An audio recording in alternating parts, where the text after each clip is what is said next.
Namaste, I am Amrit Kasaudan. Today we will be discussing about the magnetic field. Time and again we have discussed about the magnetic field, what are the sources of magnetic field, what is the intensity of magnetic field. त्यही कुराहरुको आज discussion हामीले फेरि आज गर्नेवाला छौं। Magnetic फिल्डको intensity कहिले गर्दा produce हुन्छ त्यसको सबभन्दा पहिलो स्टार्टिङ गरेको थिए साइन्टिस्ट बायट र साबर्टले गरेका थिए। त्यसको अर्को नाम त ल्याप्लास ल पनि हो, ठीक छ। अब यो लमा हामीले के डिस्कस गर्छौं भन्दाखेरि म्याग्नेटिक फिल्ड इन्टेन्सिटीको स्ट्रेन्थ जुन छ त्यस कुन फ्याक्टरमा डिपेन्ड हुन्छ त्यसको डिस्कसन गर्छौं। त्यसको लागि we have to consider a current carrying conductor. Consider you are given a current carrying conductor in which the current I is flowing. ठीक छ, current I flow भइरहेछ। Now let P be the point at which magnetic field intensity is to be determined. अब यो जुन magnetic field intensity जुन point P मा निकालिरहेको छौं कुन फ्याक्टरमा डिपेन्ड हुन्छ त्यसको प्यारामिटर्सहरु के छन् त्यसको कुराहरु बायट र साबर्टले पहिला गरे, ठीक छ। अब म्याग्नेटिक फिल्ड इन्टेन्सिटीको लागि जुन छ करेन्ट त फ्लो भइरहेछ तर करेन्ट फ्लो हुनको लागि अलिकति करेन्टको मोसन हुनु पर्यो। करेन्टको मोसन हुनको लागि that should be small amount of length. त्यसैले यसमा हामीले सानो लेन्थलाई पनि सपोज गरौँ, सानो करेन्ट क्यारिङ एलिमेन्ट हामीले डीएल सपोज गर्दियौ। यसलाई हामीले करेन्ट क्यारिङ एलिमेन्ट भन्छौं डीएल जसको लेन्थ एल छ, ठीक छ। अब यसबाट कतिको डिस्टेन्समा छ it also depends on the distance. It also depends on the distance.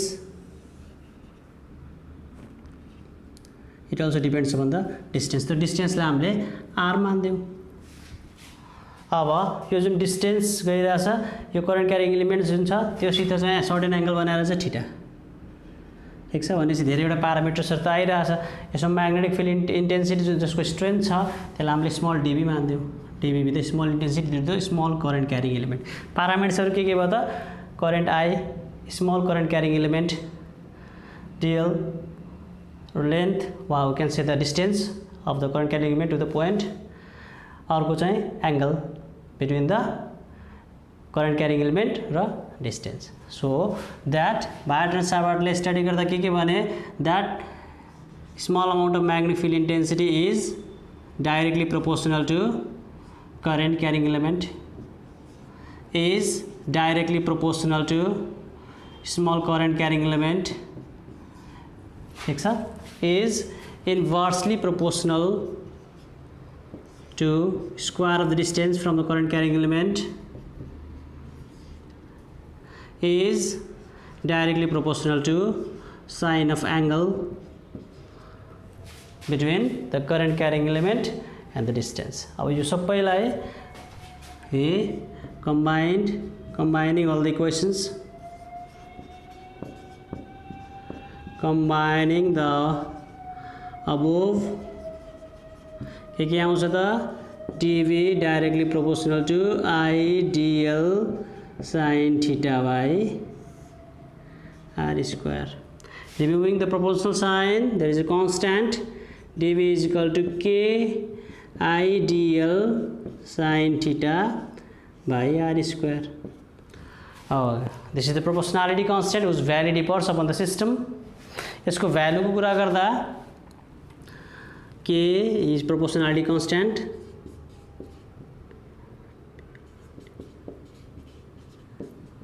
STAT। यो सिस्टम अनुसार फरक पर्छ, यहाँ मैले लेखिदिन्छु। फर SI सिस्टम को लागि के को भ्यालु हुन्छ म्यु नट बाई 4 पाई, ठीक छ। भ्यालु राख्दा कति भयो त dv is equal to म्यु naught by 4 pie ideal sin theta by r square. जहाँ this is your बायट साबर्ट ल बाय सिस्टम को लागि प्राय गरी हामीले we will use this formula है in order to determine the value of magnetic field intensity of any conductors. बायट साबर्ट law, provided this law, this is known as बायट साबर्ट law. यहाँ v naught there is mu naught भनेको के हो त permeability of free space. Vacuum छ भने म्यु हुन्छ, अरु सरी भ्याक्युम छ भने म्यु नट, अरु कुनै मिडियम छ भने म्यु हुन्छ, जसको भ्यालु पनि फिक्सै हुन्छ। हुज भ्यालु म्यु नट को भ्यालु कति हुन्छ त 4 pi into 10 to the power -7 ठिक छ। यसको भ्यालु यति नै हुन्छ, यसो सम्झिनु पर्यो। यही हो हाम्रो बायोट साभार्ट ल, जसको ल्याप्लास ल पनि भन्ने गरिन्छ। अब यो लको युज गरेर धेरैवटा अब्जेक्ट्सहरूको magnetic field intensity can easily be determined. जस्तै स्ट्रेट कन्डक्टर्सको centre of the circular coil, axis of the circular coil, यो कुराहरू हामीले सबै निकाल्न सक्छौँ। तर आज हामीले गर्ने भनेको एउटा हो magnetic field intensity due to the circular coil on its axis. अब एक्सिसको कुरा हामीले पहिला गर्नेवाला छौँ है, हामीले यही बायोट साभार्ट लको युज गरेर। ठिक छ, ल गरौँ।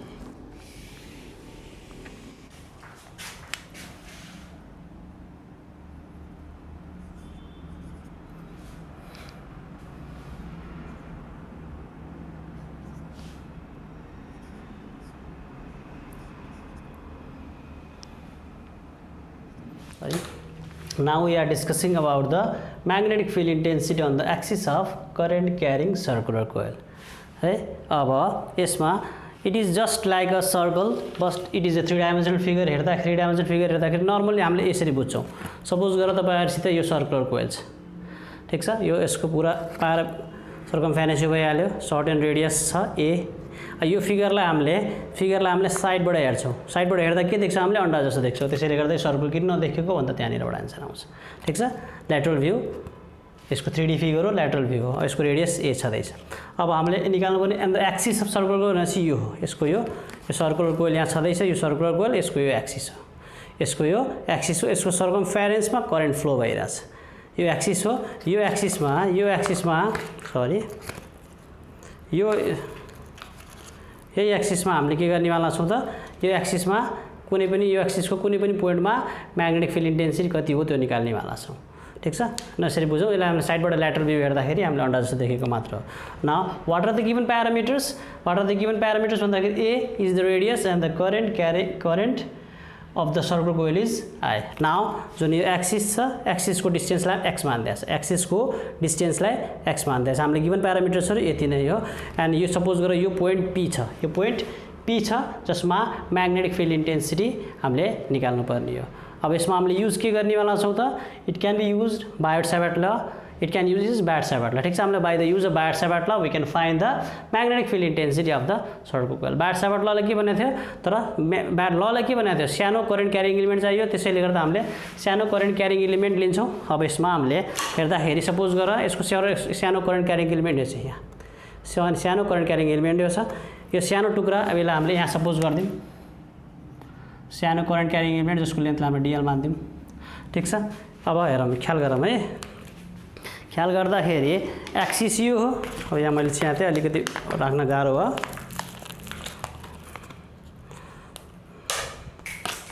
यो है।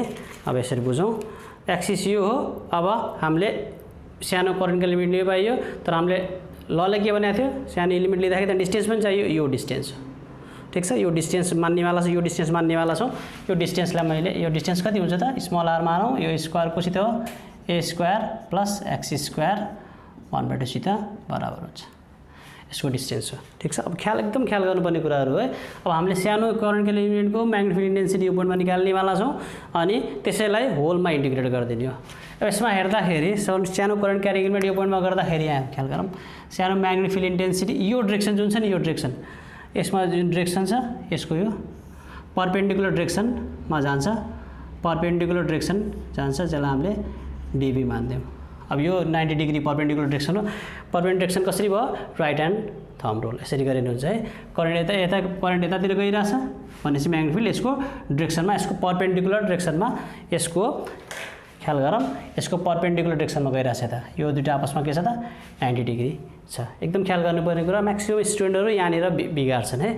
अब यहाँ हेर्दाखेरि सानो करेन्ट क्यारिङ एलिमेन्ट छ। अब यहाँ हेर्दाखेरि हाम्रो के भयो त, पोइन्ट P मा कति भयो त, DB को फर्मुला कति हुन्छ त, I बायोट साभार्ट ल युज गरेर, by the use of Biot Savart ल I DL साइन कति डिग्री 90 डिग्री बाई R। अब एकदम ख्याल गर्नुपर्ने कुरा हो, यो 90 डिग्री आयो कहाँबाट, यो 90 डिग्री जुन भनिरहेको छौँ I र DL बिचको जुन एकदम ख्याल गरौँ 90 डिग्री छ, यो जुन 90 डिग्री कसरी भयो भन्दा, अब यहाँ म्याक्सिमम स्टुडेन्टले यहाँनिर बिगार्छन्, सानो एलिमेन्ट यो लिइरहेछौँ, अब यो एंगल हेर्दाखेरि यो x हो है, यो a हो, a अनि यो हामीलाई चाहिने यो डिस्टेंस। अब यहाँ हेर्दाखेरि हामीले के देख्छ, यो एंगल देख्नेवाला छौँ, यो एंगल देख्नेवाला छ। यो एंगल 0 डिग्री 90 डिग्री को भेरिएसन हुँदैन। यो एंगल के हुन्छ त भन्दाखेरि ख्याल गरौँ, अब यो जुन छ यो सर्ट एन्ड, यो के छ त आर्क, अनि यो यसको टेन्जेन्ट। आर्क को सिंपल नर्मल फिगर गरौँ, यो आर्क भयो, यसको डिस्टेंस यो भयो, ठीक छ। अब आर्कमा ड्र गर्दा कति एंगल बन्दो रहेछ त, आर्कमा यसलाई मैले साइडबाट बनाउँदाखेरि आर्कमा बनाउँदा कति एंगल बन्दो रहेछ त, यो एंगल कति बन्दो रहेछ त 90 डिग्री बन्दो रहेछ। त्यसैले गर्दा म्याक्सिमम स्टुडेन्टले यहाँनिर बिगार्छन्। यो जुन एंगल छ यो भनेको रेडियस र यो यसको यो आर्कको बिचको एंगल हैन, यो यसमा जुन हामीले 90 डिग्री भनिरहेको छौँ, यो रेडियस र यसको बिचको एंगल हैन, यो एंगल भनेको के हो त, यो टेन्जेन्ट। ख्याल गरौँ है, टेन्जेन्ट। अब यहाँ नर्मली हेर्दाखेरि यो टेन्जेन्ट यसरी बुझौँ न, यसको यो टेन्जेन्ट यसरी राख्नु 90 डिग्री। अब टेन्जेन्ट यसरी हेर्नुस्, जताबाट नि हेर्नुस् कति टेन्जेन्ट कति एंगल डिग्री हुन्छ त 90 डिग्री हुन्छ। त्यसैले गर्दा त्यहाँ 90 डिग्री आएको।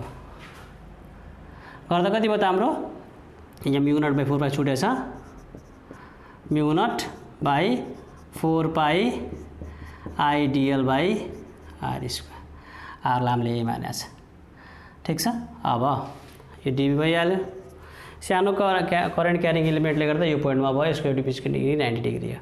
त्यस्तै यसको करेस्पोन्डिङ अर्को अपोजिटतिर अर्को पनि लिन्छ, करेस्पोन्डिङ अर्को लेन्थ हुन्छ।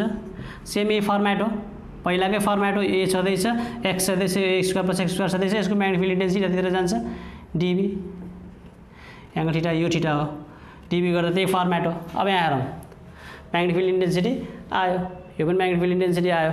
यसको सानो एलिमेन्टले गर्दा यो भयो, यो सानो करेन्ट एलिमेन्टले गर्दा यो भयो। अब यो जुन डिबी भनेको छौँ हामीले, यो डिबी र यो डिबीलाई हामीले इन्टिग्रेट गरिदिउँ, सरी यसलाई हामीले रिजल्भ गरिदिउँ। डिबी र डिबी रिजल्भ गर्दा कति आउँछ त, यतातिर आयो एउटा, यो आयो। ख्याल गरौँ है, यो थीटा छ भने ख्याल गरौँ, यो 90 डिग्री छ, यो कमन डिग्री छ त, यो थीटा छँदैछ। डिबीलाई रिजल्भ गर्दा के भयो, डिबी कस थीटा, यो डिबी साइन थीटा। त्यस्तै यतातिर डिबी कस थीटा, यो पनि के हुन्छ त डिबी साइन थीटा। अब तपाईहरुले हेर्नुस्, सबै करेन्ट क्यारिङ एलिमेन्टको भर्टिकल कम्पोनेन्ट्सले आपसलाई क्यान्सल गर्छ। यसको करेस्पोन्डिङले यसलाई क्यान्सल गर्छ, यतापट्टि छ भने यसले क्यान्सल गर्छ, यतापट्टि छ भने यसले क्यान्सल गर्छ, भने चाहिँ सबैको भर्टिकल कम्पोनेन्ट्सले आपसलाई क्यान्सल गर्दो रहेछ। But all the horizontal components are added up, all the horizontal components are added up भनेपछि total magnetic field intensity due to this whole current carrying element जुन छ, यो कोइल छ, त्यसको लागि कसले दिन सक्छ, त्यसलाई होल समेसन भनिन्छ। टोटल म्याग्नेटिक इन्टेन्सिटी कसरी गर्न सकिन्छ त, समेसन कसले दिन्छ त, यसको कुन कम्पोनेन्टले, साइन कम्पोनेन्टले। So you can say dB sine theta. अब यसैलाई हामीले टोटल निकाल्नलाई अहिले के गर्नुपर्ने भयो त, यसलाई इन्टिग्रेट गर्दै भयो। अब ओभर र क्लोज लुपमा इन्टिग्रेट गरिदियो, कति भयो, यसलाई हामीले it can be replaced by sine of integration closed लुपमा डिबी साइन थीटा। यति त हो। यति गरेपछि हाम्रो total magnetic intensity to the circular coil आइहाल्छ। अब यसको भ्यालु राख्दिउँ, कति भयो त, डिबी को भ्यालु हामीले पहिला कति आयो त, यो कति आयो हेरौँ, म्यु naught by 4 pi ideal by यो are square, yo sine theta, ठिक छ। अब यसलाई इन्टिग्रेट क्लोज लुपमा हेर्दाखेरि, अब जुन इन्टिग्रेसन गरिरहेको छौँ कसको रेस्पेक्टमा गरिरहेको छौँ त, यो डिएल को रेस्पेक्टमा गरिरहेको छ। त्यसैले गर्दा अरू कम्पोनेन्ट्स हामीले बाहिर राखिदिउँ। अब यहाँ साइन थीटाको जुन भ्यालु छ, नर्मली हेर्दा साइन थीटा के देखेछ, साइन थीटा भनेको ए बाई पी बाई, बुझ न, साइन भनेको के हुन्छ त, पी बाई एच, पी भनेको ए बाई आर, आर कति छ त, यही छ। भ्यालु राख्दा कति आयो त हाम्रो, यसलाई हामीले पहिले मिलाइहालौँ त, mu naught by 4 pi ideal by r square कति आयो त, यो ए बाई आर भनिरहन्छ, ए बाई आर गर्दा आर क्यूब आयो। इन्टिग्रेसन यहाँ छँदैछ, यसलाई मैले यहाँ राखेँ, कति आयो त टोटल इन्टिग्रेसन, सबै बाहिर राखौँ, म्यु नट बाई 4 पाई आई कति ए कति आयो आर क्यूब डिएल, ठिक छ, डिएल। अब क्लोज लुपमा डिएल को भ्यालु कति हुन्छ त, क्लोज लुपमा डिएल को भ्यालु कति हुन्छ त, B is equal to mu naught by 4 pi R cube, sorry I times A, DL भनेको 2 पाई ए भइहाल्छ। गर्दा काट्दिँदा कति आयो त, आर क्यूब छँदैछ, कति आयो b equal to mu naught I a square by 2 r cube ठीक छ। यही हो। अब यसमा हामीले भ्यालु पुट गर्दा के आउँछ त मैले यहाँबाट यसलाई मेटाएँ मैले है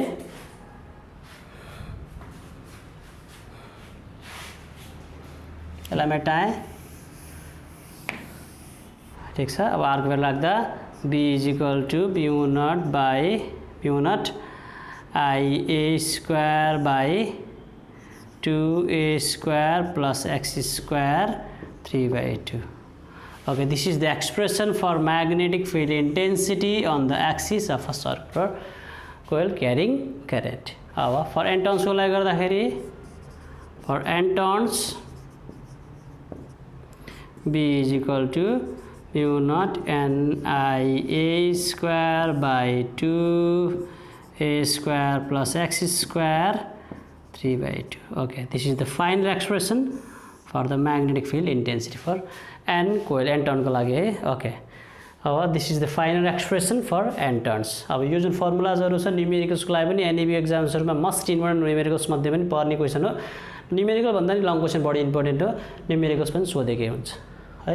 मेन फर्मुला सम्झनु पर्यो। फेरि प्यारामिटर्स के हो म्यु नट परमिटिभिटी भइहाल्यो सरी परमिएबिलिटी भयो, number of coils number of turns current radius of the circular coil x भनेको distance from the centre to the axis b भनेको म्याग्नेटिक फिल्ड इन्टेन्सिटी छँदैछ okay. This is for today. यसको अर्को application मैले अर्को भिडियोमा पुनः लिएर आउने नै छु ओके।